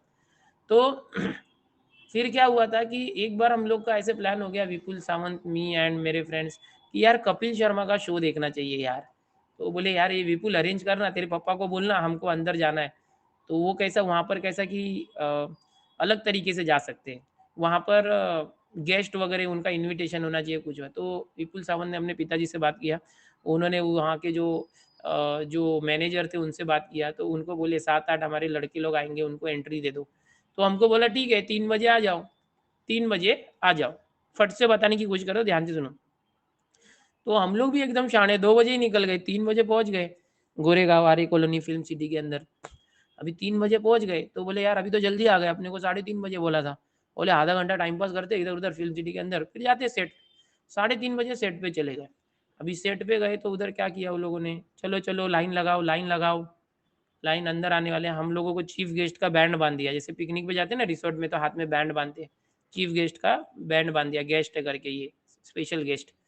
तो बैंड बाँध दिया और फिर बोले रुको, रुको अभी अंदर लेंगे, बाद में 3:30 के बाद एंट्री चालू हो गई और अंदर बिठाना चालू कर दिया। गेट पे ही हमको बोला मोबाइल, मोबाइल इधर रखो मोबाइल, मोबाइल लेके जमा कर लिया। बोला अरे मोबाइल तो दे, मोबाइल नहीं रहेगा तो कैसे चलेगा? मोबाइल जमा कर लिया। बोला ठीक है चल भाई मोबाइल जमा कर लिया, कोई बात नहीं। सबका मोबाइल जमा, किसी को मोबाइल के साथ अंदर जाने का नहीं। तुम लोग वीडियो निकालेगा तो टिकटॉक बना के डाल देगा। तभी क्या मालूम शॉर्ट-शॉर्ट कोई वीडियो थे तो। उतना टिकटॉक का क्रेज़ नहीं था, बहुत सारे लोग फेसबुक पे डाल देते थे ना इस पे इंस्टाग्राम, फेसबुक पे। तो वो अलाउड नहीं था, मोबाइल रख लिया। मैंने ठीक है, जाने दो 2-3 घंटे की तो बात है। निकलेंगे तो ले लेंगे। मैंने जाओ दे, जो एन्जॉय करना है एन्जॉय करेंगे, मोबाइल नहीं देखेंगे। मैंने ठीक है। अंदर बैठते-बैठते बिठाया सबको, वो लोग बिठा रहे, चलो आप इधर बैठो, आप इधर बैठो और जितनी चिकनी अच्छी लड़कियाँ थी, गोरी-गोरी, चिट्टी-चिट्टी, उन सभी को सिद्धू के पीछे की सीट के पास फटाफट अरेंज कर दिया। सिद्धू साहब यहाँ बैठे, तो इनके पीछे की जितनी सीट है वहाँ पर एकदम गोरी चिकनी लड़कियाँ रहनी चाहिए, चुन-चुन के बिठाया। अब वो कोई-कोई लड़कियाँ थी उसको किसी के साथ आए थे हस्बैंड के साथ, वो बेचारा दूर बैठा है किधर तो। कोई बॉयफ्रेंड था उसका वो किधर दूसरे कोने में बैठा है। वो बोले नहीं-नहीं साथ में बैठना, बोले नहीं-नहीं ये इधर ही माँगती है सिद्धू के पीछे क्योंकि कैमरा सिद्धू पे रहता है। बोला ये क्या सीन है भाई? ये तो यार बहुत घोटाला चालू है अंदर। अभी 4 बज गए, 4 से साढ़े 4 बज गए। मैं बोला यार चालू तो करो, चलो चालू करो, क्या इतना टाइम हो गया यार? चालू ही नहीं कर रहे, बिठा रहे। फिर अचानक कोई तो आया उनका मैनेजमेंट वाला बंदा, माइक लेके चालू हो गया, hello guys how are you? Good evening to all of you. तो हम लोग को लगा वाह, वाह शुरू हो रहा है, शुरू हो रहा है। बोले शुरू हो रहा है, हमने चलो ठीक है। अब हम सारे लड़के साथ में यहाँ बैठे थे और हमारे बाजू में कुछ कपल्स भी बैठे थे। वो बड़े एक्साइटेड लग रहे थे कपल्स। अरे वाह! मज़ा आएगा, कपिल शर्मा आएगा, हीरो-हीरोइन्स आएँगे, देखेंगे, बात करेंगे। ओके, तो हम लोग देख रहे हैं, बहुत बातें कर रहे हैं, वो लोग बहुत एक्साइटेड है। ये लोग बड़े एक्साइटेड है, वाह! मज़ा आया। मज़ा आ रहा है इन लोग को। अरे हम तो लड़के थे, हम लोग को क्या है, सख्त लौंडे थे, पिघलने वाले नहीं थे। बोले ठीक है। करो तुम लोग एन्जॉय करो ना, बड़े मज़ाक मस्ती करते रहते हैं ना कुछ लोग, ग्रुप में रहेंगे तो ऐसा लगता है यही लोग ग्रेट है, ज़्यादा बातें करना चपर-चपर। बोला कर लो, हम शांति से बैठे। एक बंदा आया स्टेज पे माइक लेके, चालू हो गया, hello guys how are you? Good evening to all of you, yes, yes. ऐसे करने लगा, हम लोग को लगा अरे वाह, वाह, वाह! चलो शुरू हो रहा है। हम लोग को बोला stand up, sit down, stand up. मैं बोला अरे तू पीटी क्यों करा रहा है? पीटी क्यों करा रहा है? फिर ऐसे स्टैंड अप करके बोला, बोला चलो एवरीवन म्यूजिक बज रहा है, सब लोग नाचेंगे। बोला सब लोग नाचेंगे, नचा क्यों रहा है बे? हमको बैठ के एन्जॉय करना है, तू नाचने बोल रहा है। अब सब लोग को म्यूजिक बजाया, नाचने बोल रहा है सबको, नाचो, नाचो।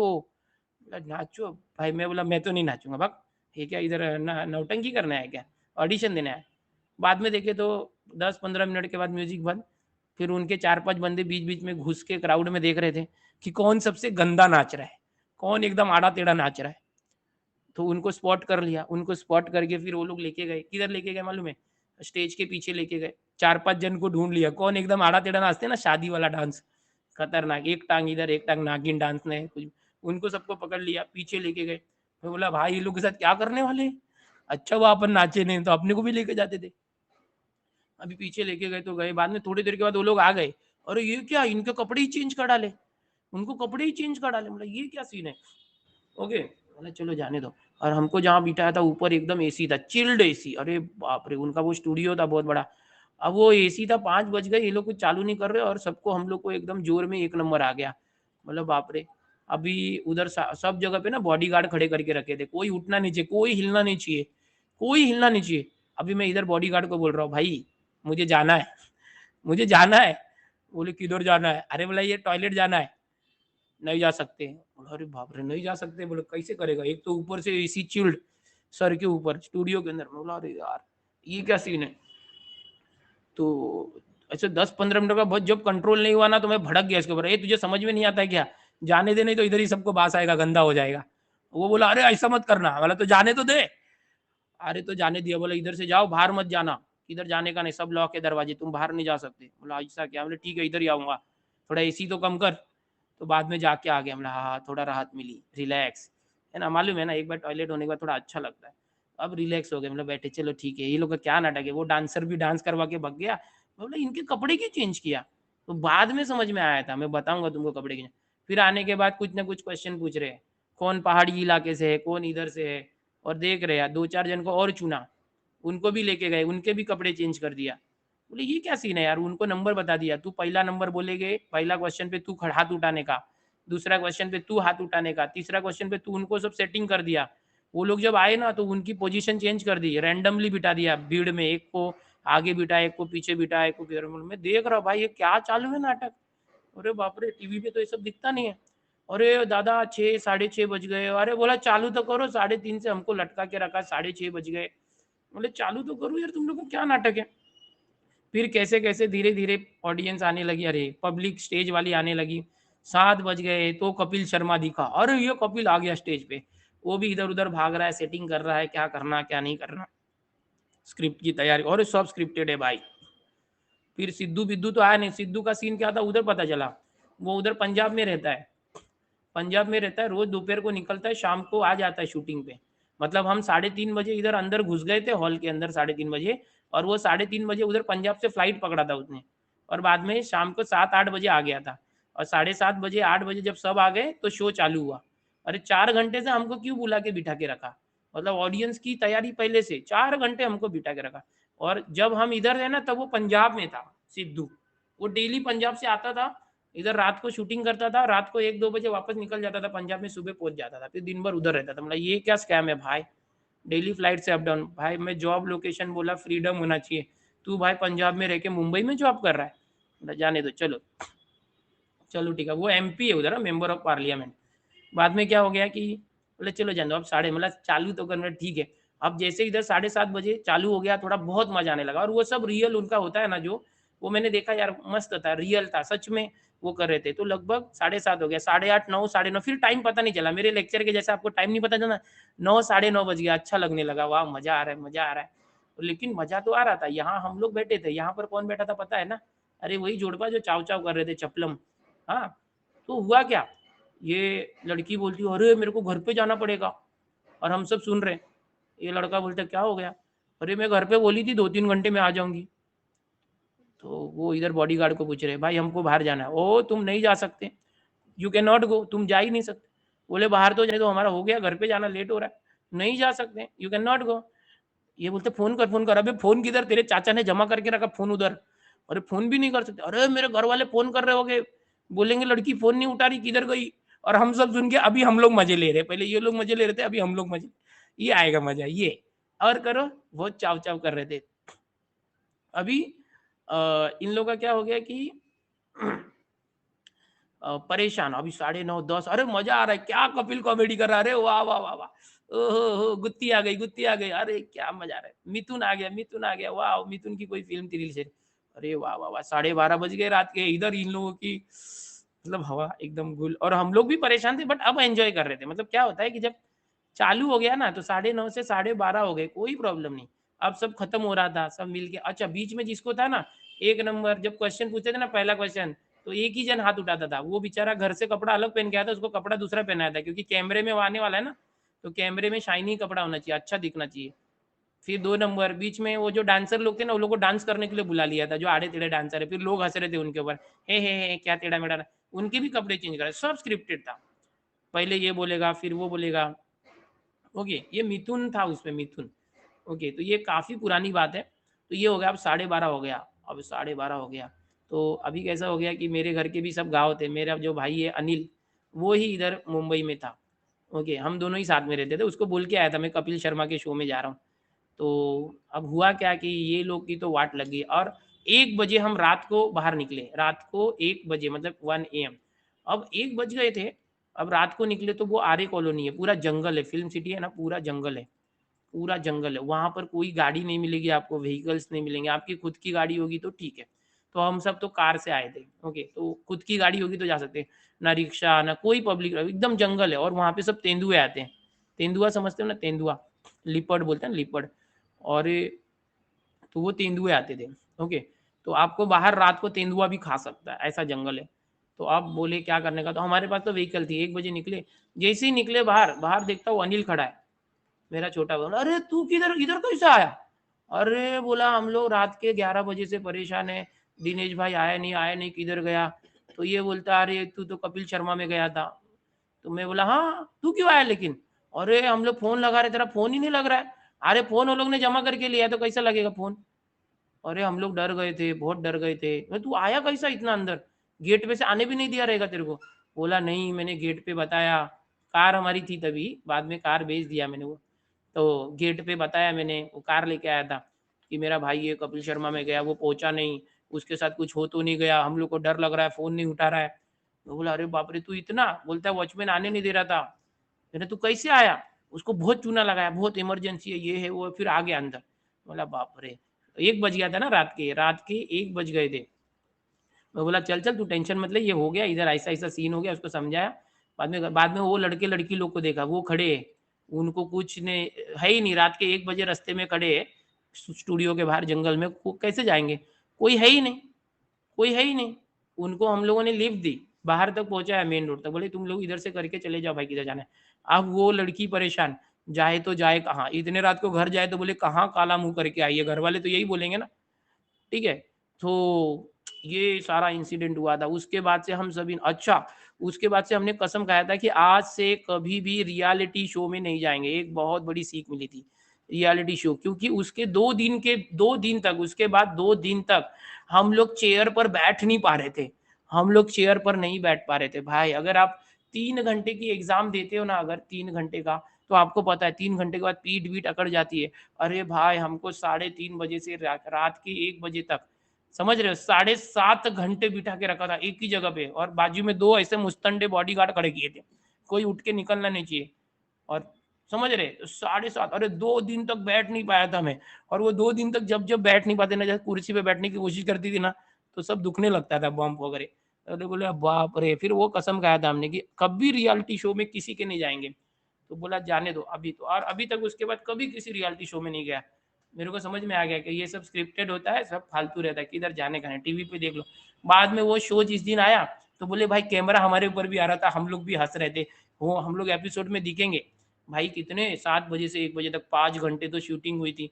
बाद में देखा तो वो 1 घंटे का एपिसोड था, 5 घंटे को कट करके 1 घंटे में बना दिया, और खाली सिद्धू और उसके पीछे की लड़कियाँ ही दिख रही है, और स्टेज दिख रहा है। हम लोग का नामो-निशान नहीं, हम ऑडियंस में कभी दिखे ही नहीं। बोला यार एक तो चूरन दे दिया, ना हम दिख रहे हैं, ना कुछ दिख रहा है, एकदम पका दिया हमको। तो ये एक बहुत गंदा एक्सपीरियंस था। सेलिब्रिटी मिथुन था, मिथुन के साथ कोई हीरोइन्स वगैरह थी। तो ये एक था, तो वहाँ पर हमने कसम खाया है कि कभी किसी रियलिटी शो में नहीं जाएँगे, ओके। और बहुत गंदा एक्सपीरियंस। होप सो आपको अब अच्छा लगा हो या बुरा लगा हो, भाई ये हुआ था, रियलिटी है। अब अच्छा नहीं भी लगा होगा तो मैं क्या करूँ, यही सच है भाई। तो ठीक है, अब मत बोलना कभी, अभी कभी मत बोलना कपिल शर्मा का बोलो। तो ये रियलिटी है। Bye everyone, take care. अभी मैंने आपको 4 से 5:05 तक पढ़ाने की कोशिश की। उसके बाद ये लिया हमारा टाइम जो पढ़ाने का, उसमें मैं ज़रूर आपको टाइम पास नहीं करना था। बट आप लोग इतना यार जिद करते हो तो बताना पड़ता है। चलो bye everyone, take care, bye.